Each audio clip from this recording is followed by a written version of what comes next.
private equity firm comes in. They make us an offer that we can't refuse. It was too good. I made a whole video on that. I'm living the good life for like a year.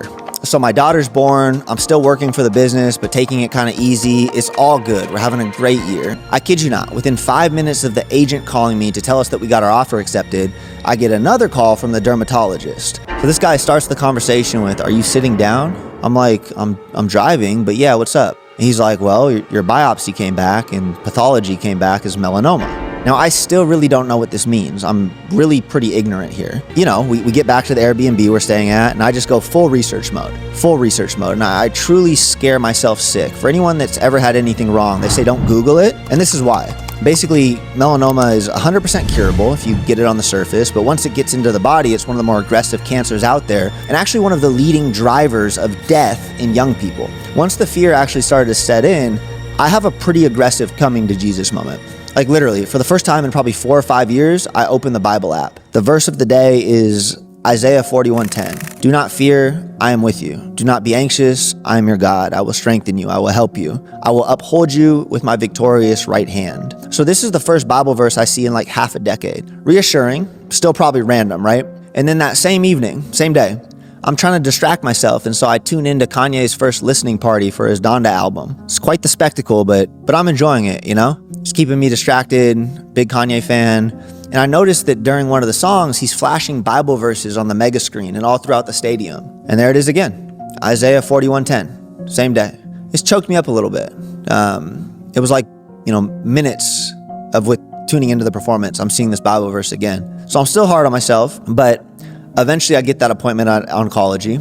I think actually going into oncology was one of the worst things anyone can see. Still, none of this is something that I like talking about. It all fucked me up pretty good. But on that day, I'm heading to surgery. I then get a random text from my mentor's wife. She's a very strong believer, and she said that she was praying for me a lot. And guess what? At the end of that text, she throws in Isiah 41:10. So when something occurs 3 times, it transcends mere coincidence. It reveals a pattern intricately woven by the hand of fate, by the hand of God.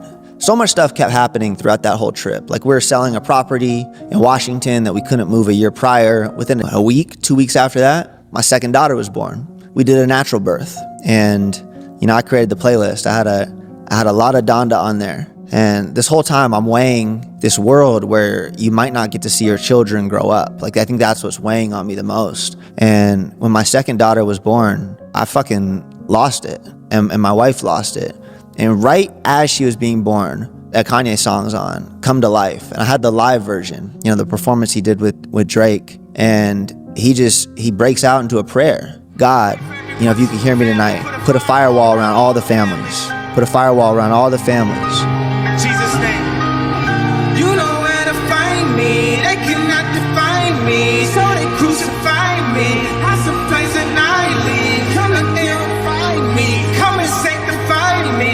You the air that I breathe. Ultra light. And it was like at that literal moment that my daughter was born. And my wife looks at me and she's like, "We did it." And I start crying a lot.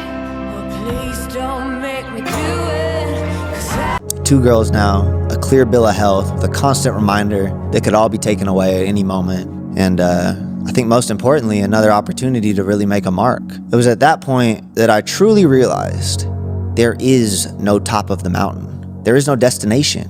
We aren't going anywhere. Very few things actually matter in this life. But the human experience, it's just that. It's an experience. The point is to get to a place where you actually own your time and can pursue projects and build whatever it is you want to build. The point is to not answer to anyone other than God. If I can leave you with just one piece of advice from this entire video, it's just don't give a fuck. God's got you and you let him.